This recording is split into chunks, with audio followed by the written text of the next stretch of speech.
ইয়াকুব হোসাইন নামে 558 টাকা দারাজের ক্লোজ বক্সের পার্সেল কাস্টমার হচ্ছে হাতে নিয়ে জোরপূর্বক খুলে ফেলছে। কাস্টমারকে বারবার বলা হয়েছে যে দারাজের পার্সেল খুলে নেওয়া যাবে না, ঠিক আছে, কিন্তু তারপর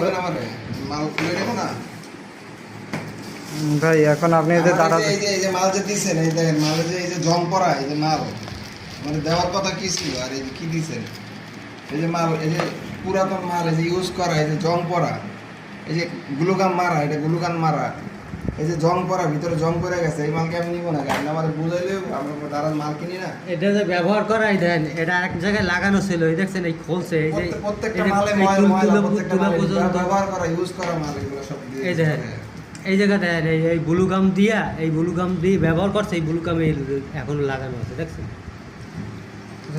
কাস্টমার হচ্ছে ইউজ করা মাল দিয়ে দিয়েছে। এইভাবে ই করা যায় নাকি? টাকা দিয়ে মাল নেবো, 1 টাকা 2 টাকা, 800 টাকার মাল, 900 টাকার মাল, এটা ই করবেন এরকম। জানেন আপনার মাল আপনি বুঝে নেন, এটা আমি নেবো না, এটা রিটার্ন করবেন। কীভাবে কী করবেন আপনারা জানেন, আর আমি এসব বন্ধ করেন। এটা কত হয়েছে এটা নেন।